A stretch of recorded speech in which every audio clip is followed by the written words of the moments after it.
Welcome to the Motoring Podcast, your weekly discussion of motoring news. This is episode 542 on Tuesday, the 12th of September, 2023. Hello, I'm Alan. Hello, I'm Andrew. And this week, we'll be seeing just how badly people misunderstand privacy and security. In new car news, we see how this really is the century of the SUV. And in points of interest, we look on with bucket loads of irony for one event. But first, into the new news. I teased you there. There is no follow-up for a change.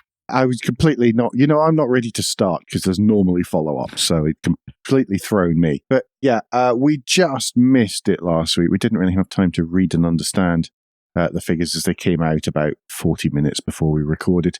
This week, it's time for the August SMMT and new vehicle registration figures. Yeah. August, traditionally a small month. It's worth saying that before I get into percentages, because some of the percentages sound much bigger than they are. August, small month, because, of course, 1st of September is the new registration plate day, one of the new registration plate days. But compared to last year, the August registrations have risen 24.4%, and that is significant. And it's significant enough to take it up to almost, but not quite, the 2020 numbers. 2019. Okay, 2019 then. Let's choose 2019. Well, SMMT have said, to remind us, that the 2019 registrations were 92,573. That's why I mentioned that. So I was comparing it because that was the closest one on the graph whenever I looked to the left. Yeah, it is very comparable to 2020.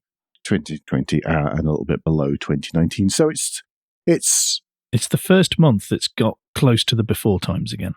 It is, which is good. But again, remember, numbers are much smaller, so a smaller increase in the number of vehicles equals a much larger percentage.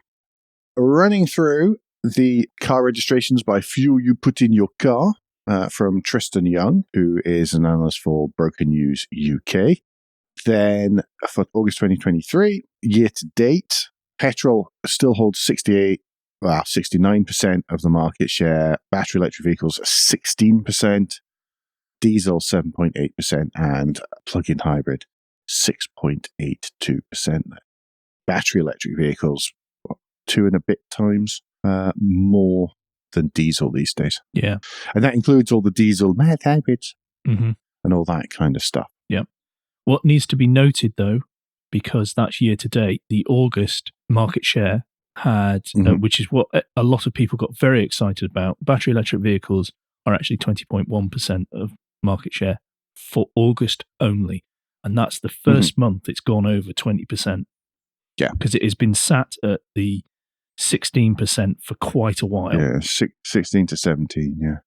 Yes, that's the kind of only one of those that you can look at and go, well, that one's definitely the figure that compares across, because all the others are slightly skewed by mild hybrids and hybrids and all sorts of stuff like that. Yeah. One other thing worth mentioning is that this growth has not come through private sales, private registrations. Now, I guess there's a couple of reasons for that. One of which is if you're a private buyer, you're going to wait until the 1st of September so you get the new plate. Fleet had an increase of 58.4% over last year. So that's where the big gains have come. Obviously, August is a good month for fleets to swap over because they don't care so much about the plate. No. And it's easy to have people sort of drop off their car before they go on holiday and collect a new one when they come back from their holidays. Yep. The swap over and stuff is much easier then. Business up 39.4%, but that's 500. A small, or less than 500. Yeah, that's less than 500. That's a small. That's 1.9% of the market share so far this year, whereas fleet has made up 60%. Yeah, I think another thing that is affecting private and something that we'll certainly be keeping a very close eye on, and it's not really being talked about much, or it sort of is a bit in the mainstream news, is the mortgage changes. Yeah. I've seen recently, there's a listener of the show, and their mortgage is going up £450 a month. It's nuts. That's a Corsa on the 5-year PCP deal that we were talking about a few weeks ago. Yeah, that's the 34 grand Corsa on the 5-year PCP deal. Yeah.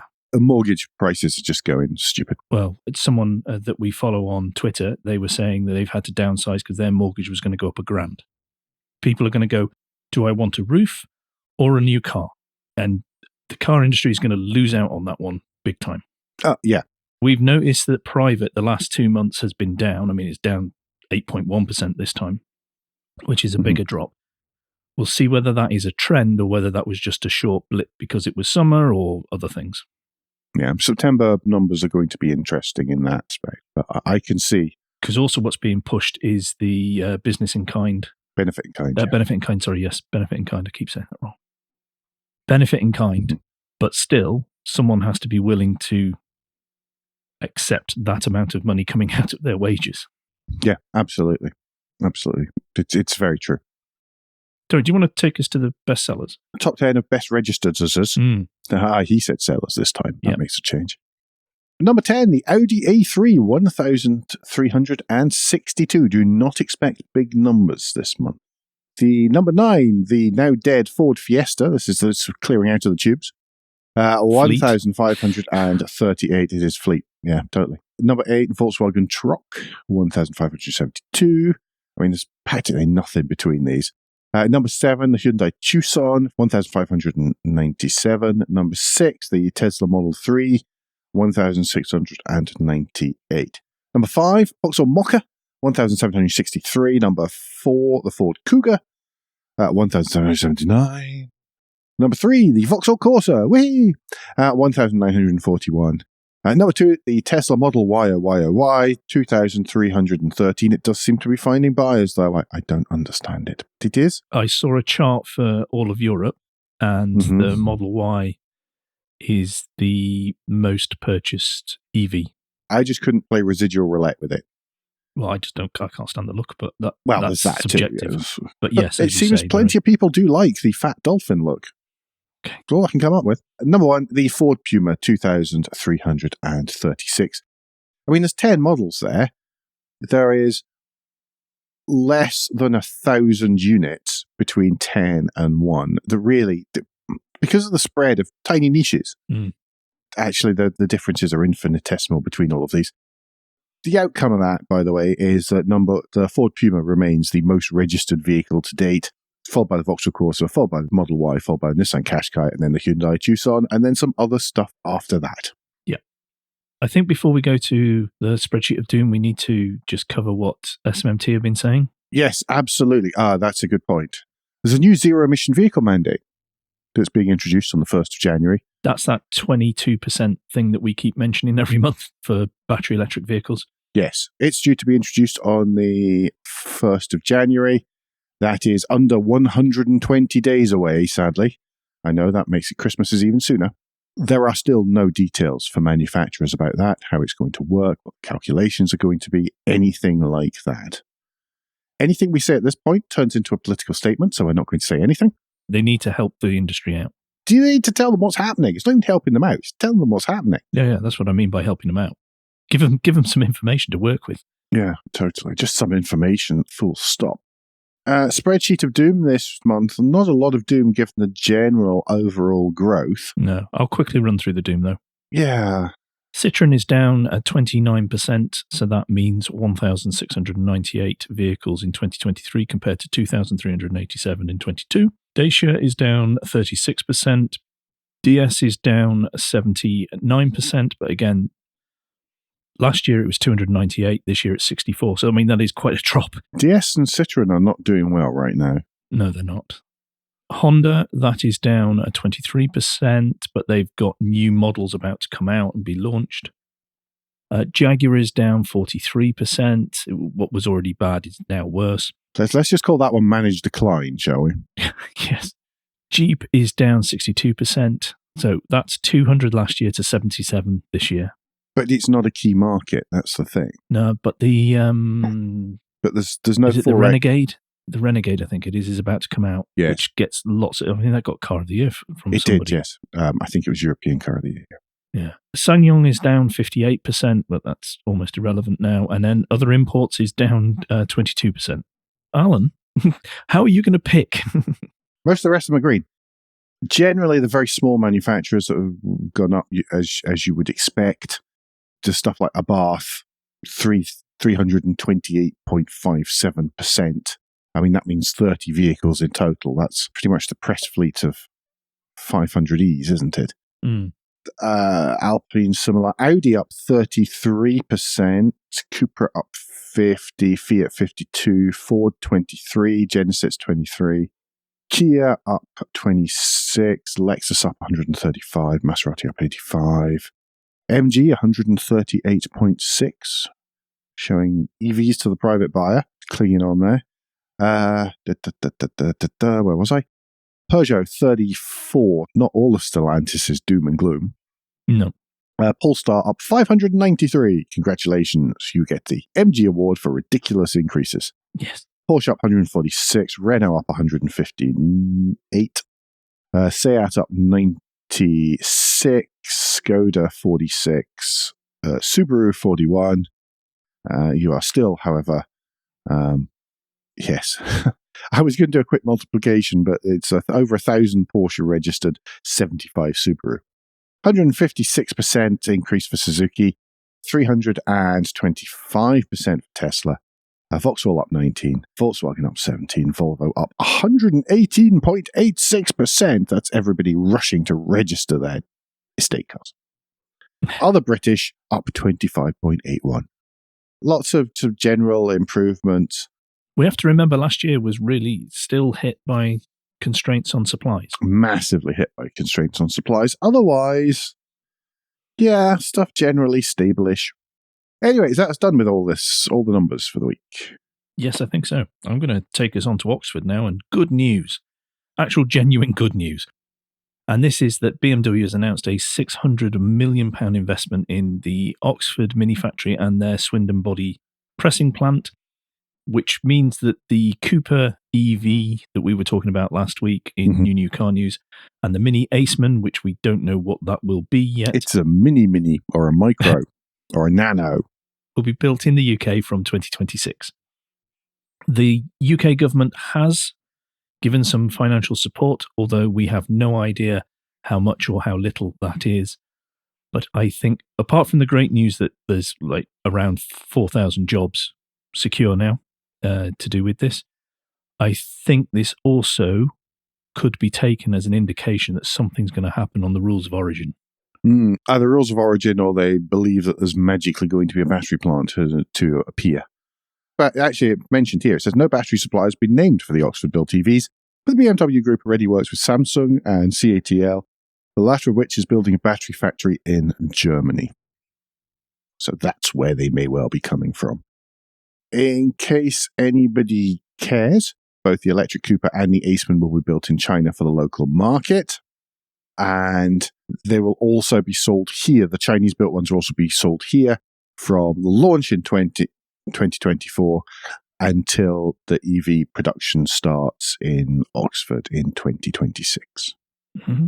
If you are sitting there clutching at your pearls and wondering where the Countryman is built, then that is built in Leipzig in Germany, along with the BMW X1, which is the same thing. Yes. Give or take. Finally, some good news to say. Yes, which is nice. Alan, why don't you take us in and around Cambridge for a little bit of a drive? Well, actually, Cambridge is one of those cities in the UK that I actively try to avoid, along with Oxford. Because it's a really awful place to get to in the first place. It's almost as if it is intentionally hard to get to Cambridge. And then once you're there, it's pretty flipping miserable as well. But apart from that, yes. Apart from that, they were going to introduce a £5 congestion charge to drive in or around the city during peak times. This was discussed at a meeting on Thursday, and the Liberal Democrat councillors declared that they had further concerns about the plan. This meant that it was only the Labour aspects of the council, Labour councillors who were supporting it, and that wasn't enough for it to happen. No, they did go on to say, because Councillor Mike Davies, the Labour leader of Cambridge City Council, went on to say, there were bits we liked and bits we remained concerned about. Mm-hmm. Asked how dead the plans were, he said they are not going to go ahead. But he's also saying, he says another couple of interesting things, which is that sustainable travel hasn't gone away. Something is going to have to happen. By the way, coinciding with this was going to be an increase in the number of bus routes. Well, this was going to fund it. This was going to fund it, but the idea was that there was a substitute for the car. It wasn't just you're not driving in here with nothing else happening. Yeah, it's a bit like how Nottingham have enforced their workplace parking levy. Is that money is ring-fenced and taken to make other transport modes possible. Yes. He does say, though, that something is going to have to go ahead because we have a problem with congestion in the city, which is only going to get worse. And that's true. It is. It's a terrible place. Yep. And a bad place to drive around as well. That's the thing about all these changes that are required. They are going to be significant for us. We can't do what we do now. Yes. The important bit, I think, is how they're managed and implemented and the method that's taken on that. And wading through the changes bad, ooh, that's awful, compared to, look, I've got a genuine concern to raise, must be a bit tricky for them as well. Yes. This one did seem vaguely well managed, which is more than many we've seen. Yeah. With substance. Because it wasn't all the time. It was particular points of the day.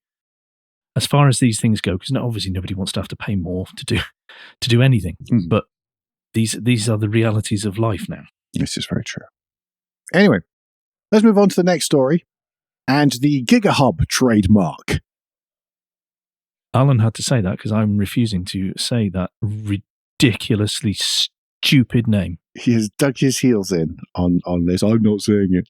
Anyway, do you want to tell everybody what it is other than a very silly name? Trademark.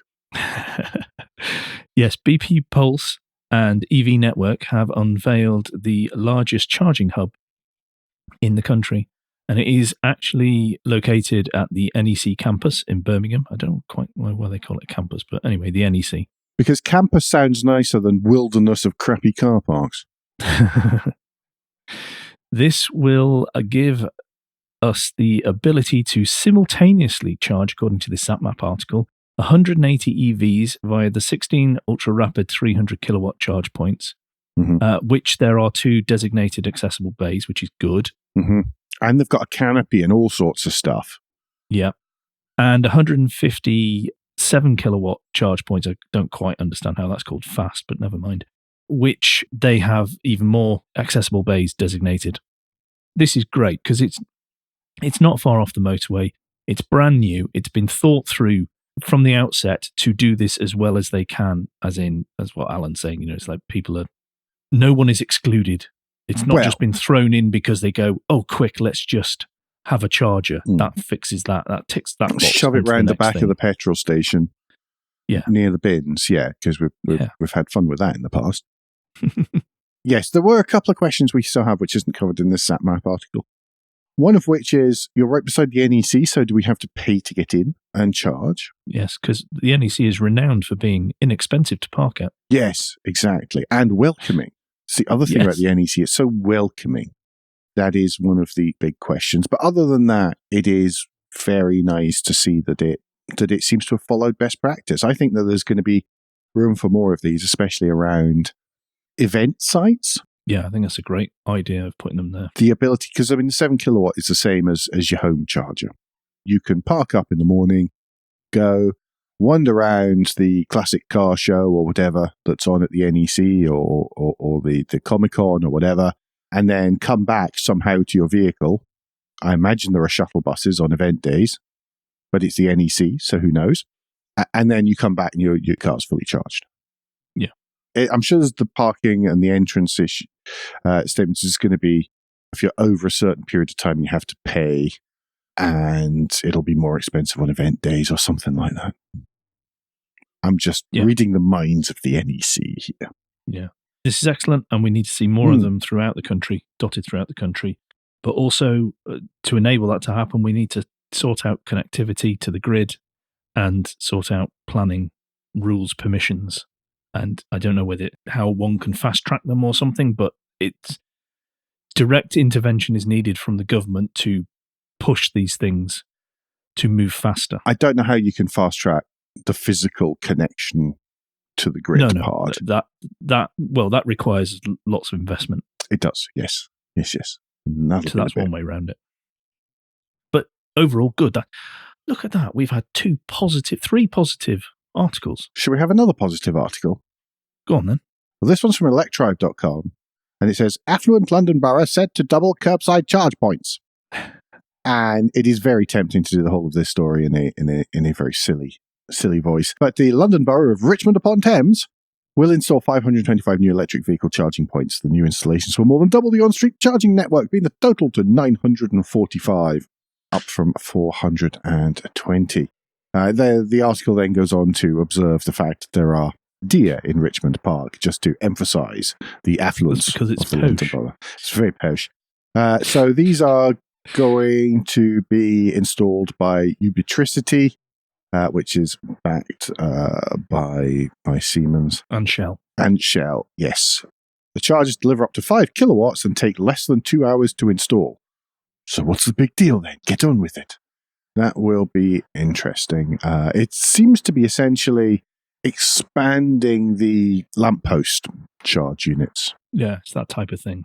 There's kind of like it's like a tree with your lamppost in the middle as the trunk, and you've got these little ones off, so you don't have to be parked right at a lamppost, it seems.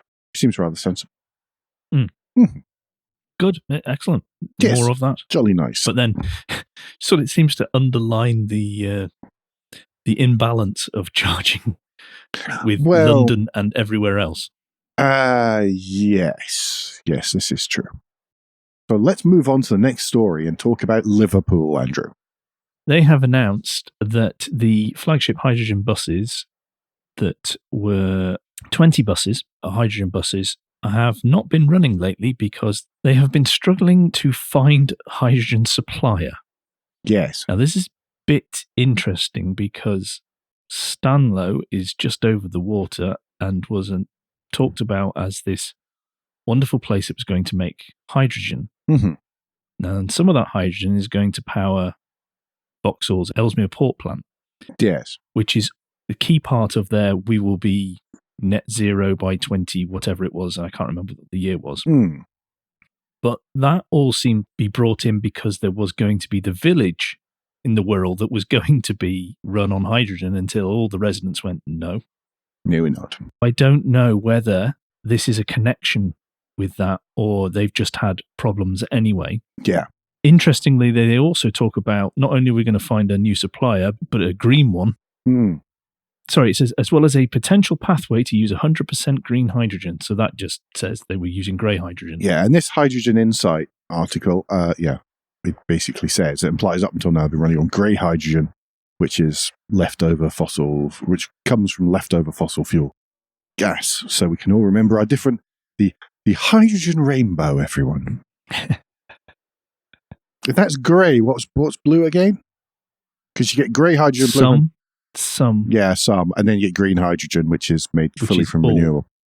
But no matter what colour it is, it's still a clear, colourless gas that burns with a squeaky pop, according to my GCSE chemistry teacher, which some things just you don't forget.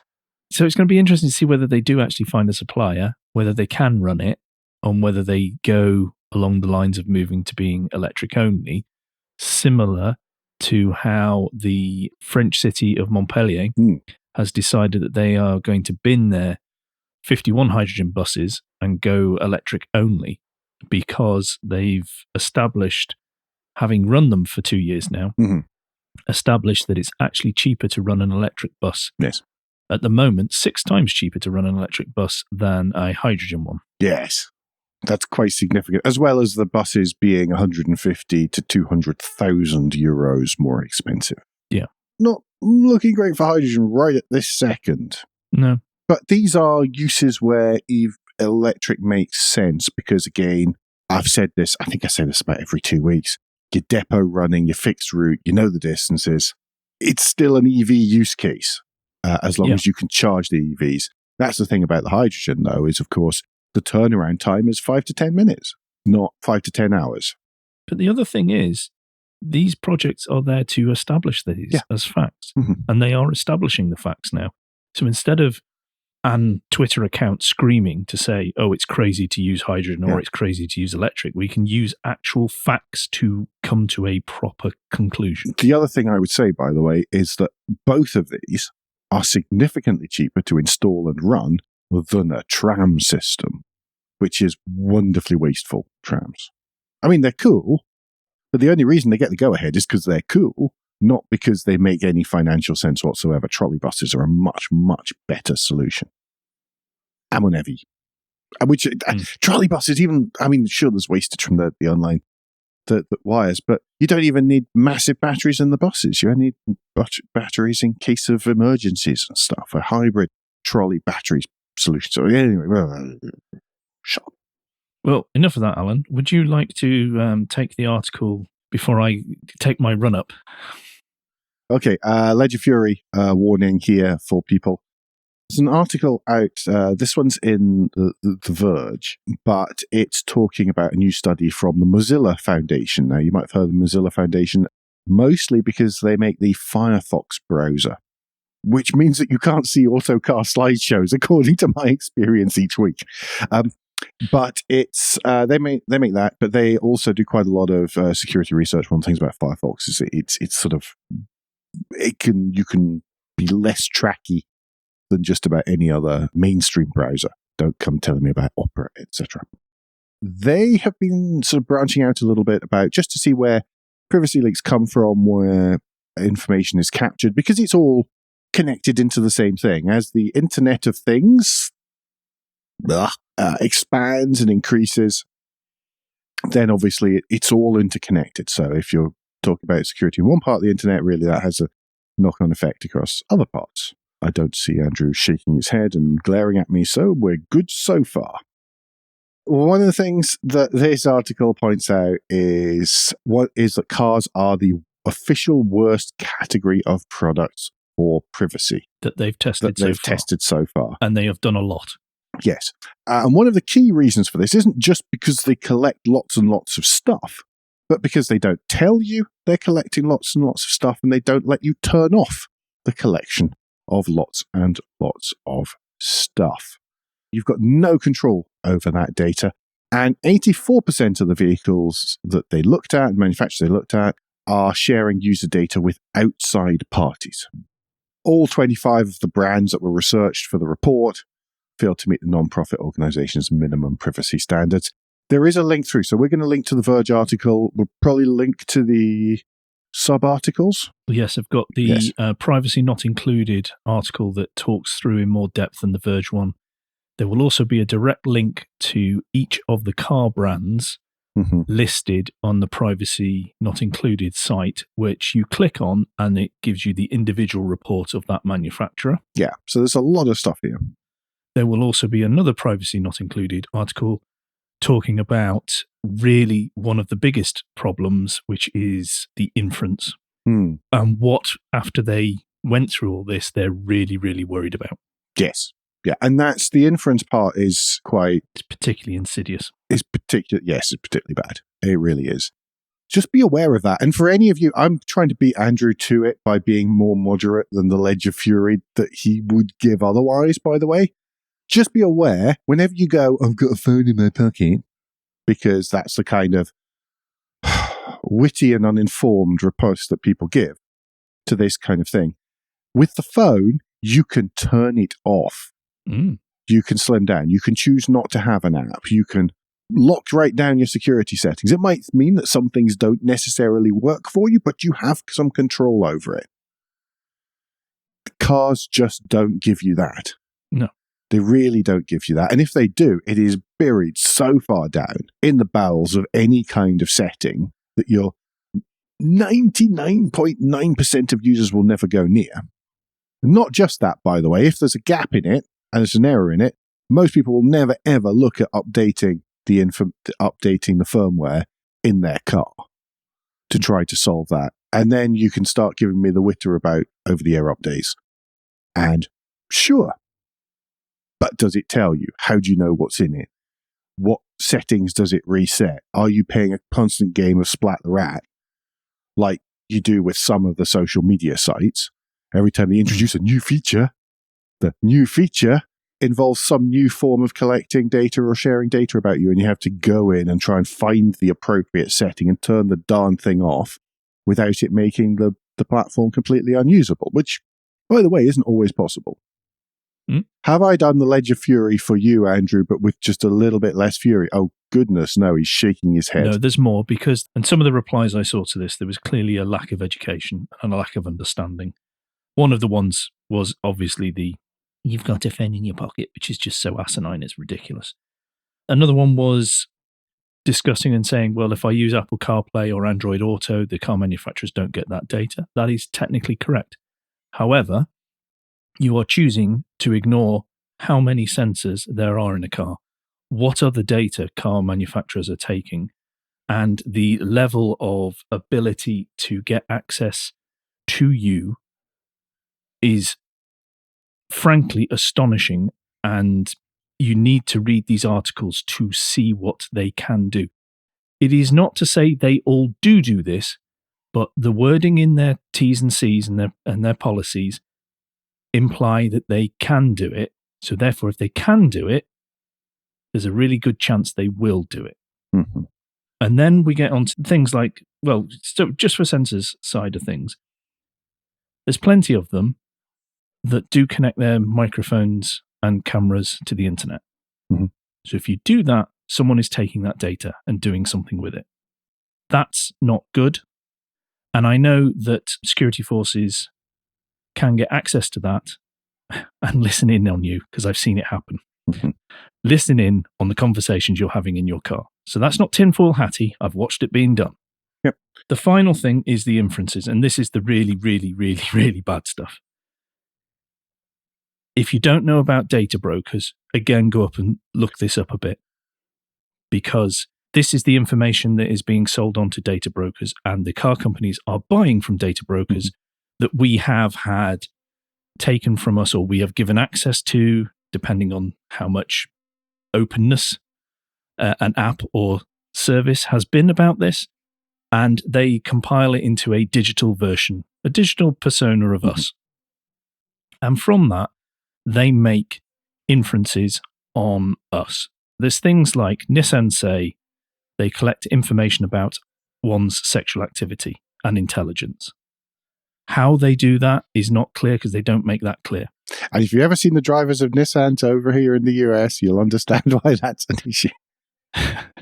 Sorry.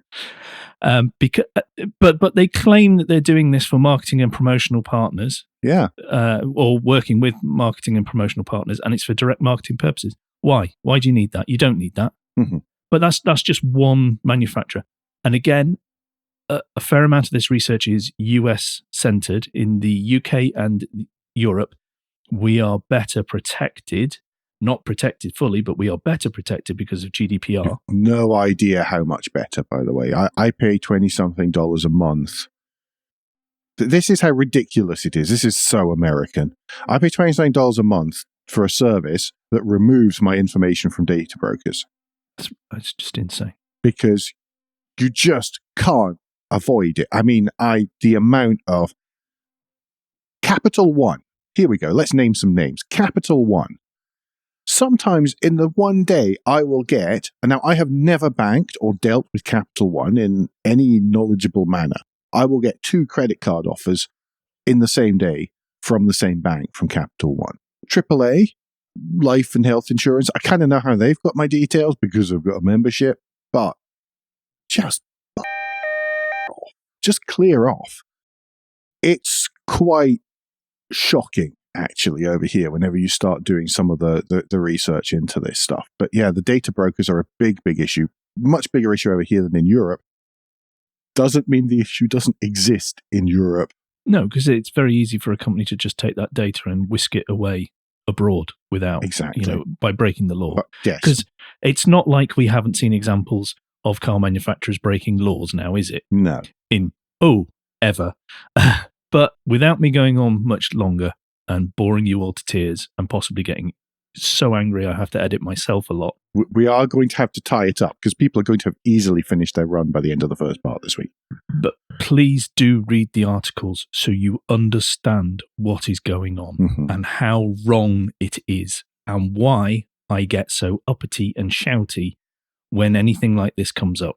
It's true. I can't even argue with him. I want to make fun of him, but I can't. That's how bad this is. Anyway, On a happier note, it's Guilt Minute, a quick break in the show where we ask for a tad of financial support to keep the lights on and the hosting running. If you feel the Motoring Podcast is worth small consideration every month, then you can become a patron. Different levels of patron include different levels of commitment from us to you, including being able to watch the show recorded live. We also have a small range of merchandise in our spring store, from stickers to mugs and t-shirts. If you don't have any spare cash, and we completely understand, then you can help us by following for free from a podcast player to receive every show as they're released, and by liking and rating the show in whatever way your podcast supplier lets you. If you've done all of that, and some of you do, so thank you very, very much, as I say every week, then the last thing you can do is to recommend us to your friends or colleagues. Thank you, everyone that does. Mm-hmm. Very, very much appreciated. Right, new car news. I'm going to start off the big one, literally and figuratively. The Toyota Century is now going to be available as an SUV. Hey, Which, who cares? Don't do the whole, it's an They all SUV do thing. that. No, I know, but That's as irritating as you can. Disappointed in that one. I know everybody goes to it. I know it's very profit-making and therefore vital for car manufacturers. And I've excused many, particularly sports manufacturers and all the rest of it. It's just, I just feel a little let down that this one is. Surely they've got enough in the rest of the range. You would think so, but it's not branded as a Century. And of course, this one here, instead of having a V12 engine, has a 3.5-litre V6 plug-in hybrid. And it is smaller and more compact. It has a much smaller footprint than the saloon version as well. So that's got to all be good news, hasn't it? Yes. Good. It is, however, 30 centimetres tall. It doesn't have a huge amount of boot space, but that's because it has essentially it can be spec'd with 2 reclining rear seats and a massive centre console with screens and tables and controls and all sorts of nice things. It is for chauffeurs, isn't it? It is for chauffeurs. Really? It is. You don't buy this to drive it. You buy it so someone else can drive it. Or you buy it so you can drive other people. It's kind of... I think I prefer the saloon. I think the saloon's cooler. Let's be honest. The design's a bit bland. That's the thing. They've always been like that, though. The idea is that it's meant to merge in. You don't, by the way, have to have the two-tone, and they do look better in the non-two-tone ones. And you can probably spec smaller wheels if you wanted. What puzzled me, because we saw the whole thing about, okay, so it's got the hybrid power plant, and it's got this and that, and then you come to the point where you can spec it with sliding side doors as well. And that, of course, was spotted by the Autopian. And they say, is this a van? Is it the world's fanciest minivan? And I was kind of wondering how much of the platform was shared with the Lexus, whatever it's called, luxury van thing that we talked about the other week. Yeah, that we like the look of. I was wondering if this was like the next logical progression of luxuriness of actually a minivan disguised as an SUV. And I think that that's actually exactly what it is. Yeah, no, this guy is a good, clever take on it. Yes. The Autopian article, by the way, is well worth a read as well. Yeah. Link in the show notes as ever. Do you want to take us to Lotus then? Okay. I just stolen your story. Yes, Lotus have unveiled an electric saloon car, their first saloon badge car since the Carlton. This one has no Vauxhall links at all, is badged purely as a Lotus, and it's been revealed with a mere 905 brake horsepower, because that's what everybody needs. And the idea is that its arrival to the Taycan and some of the upper models of the Tesla Model S. It's called the EMEA. I can't remember if I said that or not. Dual motor powertrain, 905 brake horsepower, 726 pound-feet, obviously through all 4 wheels. That gives a 0 to 62 time of somewhere around 2.8 seconds, which is about the same as a Taycan Turbo S. Blah, blah, blah. 102 kilowatt hour battery pack, which gives an undisclosed range, but it's supposed to be similar to the Electra SUV, which is 373 miles in entry-level guys and 304 miles for the high-powered ones. You can charge it up to 350 kilowatts an hour for 10 to 80% in as little as 15 minutes. So that'd be handy if you're making a very quick splash and dash at the near the NEC. All sorts of stuff. Air suspension, scans the road 1,000 times a second. Basically lots and lots and lots and lots and lots and lots and lots of stuff. And big numbers where you need big numbers and little numbers where you want little numbers. And that's kind of it, really. Oh, prices. The entry level, 603 horsepower. And S cars priced around £100,000. The 905 brake horsepower headline making are around £120,000. I mean, I'm happy it's a saloon. It's a bit, yeah, it's a bit MG-ish. I don't know. Possibly one might argue MG does it better, but I'm not convinced by the design. But that's it's the way it is. Personal opinion. Yeah, I'm sure it'll drive beautifully. But yeah, there we go. Okay, move on. Yeah. Well, this could almost have been follow-up, but in our outrage at VW ditching Seat, it wasn't outrage, week, it was disappointment. Well, angry disappointment in the way they've treated Seat. We missed the fact that the ID brand naming is going to be ditched as well. That doesn't surprise me. I mean, the ID badging is like, it's a sign of disappointment, isn't it? It's a bit like Volkswagen's Edsel nowadays. It was just so poorly done, disappointingly done, that I think it's just like, oh yeah, it's an ID, whatever. Who cares? Give it a proper name. Well, I didn't care about the naming because everybody I wasn't bothered, but it did new naming and it came out as silly. I think the problem, well, you're sort of hinting at the same issue Vauxhall have got in the way they're naming things. You're saying there's now a legacy of opinion that is built around the ID naming like the Vauxhall have had with their past products. So here was an opportunity for Vauxhall to change names. Yeah, I've said this to Vauxhall. An idea of, and Volkswagen have blown their new chance to name things. So it's easier to change it now. That's the thing. It's easier to change it when people still don't really know what it means. When there's only 2 or 3 models using that convention, why not just give stuff a proper name? But they've got to do much more than that. They've got to actually have interesting design. Well, that's true, and a good product. But changing a name is much easier. So let's do that first. It has to go hand in hand. Make it look like we're doing things. Yes, it has to go hand. Let's rebrand. It has to go hand in hand with better product. I've said even directly to Vauxhall when I've been asked about these things, because believe it or not, that kind of stuff happens. And I said the biggest problem Vauxhall has is that everybody has a preformed opinion of a Corsa, of a Mocha, of all these other things. And really the best thing they could do is change their ruddy names. Yeah. Anyway, staying with Volkswagen for a second, Volkswagen has announced a new rebate for London following the ULEZ. So they're offering up to £4,500 to people affected by the expansion of the ULEZ across London. It ranges from £1,750 up to that £4,500 headline figure, depending on the model. And it's an alternative to current offers from the brand. So it might not be the best thing. You might be better off looking carefully and seeing if there is a better PCP deal, deposit contribution, or whatever they're calling it this week, instead of that. So it is instead of, it's not in addition to existing Volkswagen offers. Any dealer should be able to provide it to you, but you will have to show proof that you live within the 32 London boroughs that qualify for the scrappage scheme, although it's not necessarily a scrappage scheme here. Right, I'm going to move us on to points of interest because I waffled so much in the first part, and this show will be running very long. Start with a lunchtime watch, and this is from Ronald Finger, and is titled Fixing the 280Z that's been dead for 21 years. Now I say Z because he is American. He is, but you'll know him because he was the guy who restored the Pontiac Fiero and done motorbike as well and all this stuff. This he's actually had longer than the Fiero, I think. This is an interesting video because it shows just how little you have to do to make a car legal in Texas if it's been sitting for 21 years. Freedom safety. It is freedom safety. But as always, watching his stuff is just good because he's a great storyteller. It's a good watch, and do subscribe to his stuff because they are rather excellent. Also from America comes the list of the week.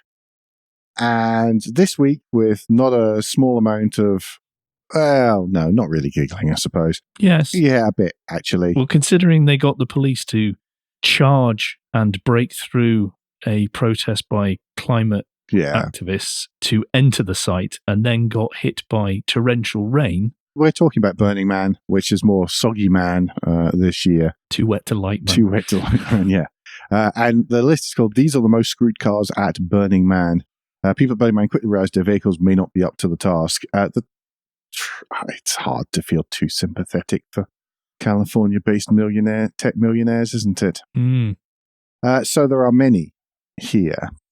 The one that is the saddest of the lot, but must have taken an awful lot of work for me, is the white Jeep Wrangler that is up to above its wheels in mud. It's so bad they've got two different pictures of it. And I can't understand how someone has done that unless they were chemically enhanced and thought somehow they would be okay. Yes, it's not the greatest move ever. I mean, they do seem to have fallen into a particularly wet bit and then just kept on going and kept on going and kept on going. That's going to be very difficult to get out, and it may never run again if they've got mud into the alternator and all sorts of stuff. So yes, that one was quite bad. But there's quite a few. Obviously, people who waited until they were allowed to leave when the roads were dry. Sure, they had to sit in the queue for hours and hours and hours, but they didn't have half of these challenges. Obviously, the richest of the attendees got private helicopters to come in and rescue them, because that's what you do. Yes. I do just... It shrieks of something out of Silicon Valley, as far as I'm concerned. But Silicon Valley these days has become more and more of a documentary rather than a satirical show. I think some of them have taken it as an instruction manual. Oh, you'd think so, don't you? Anyway, and finally this week, more Porsche news. Yes, Porsche have failed to get a European trademark for their electric car sound. Yeah.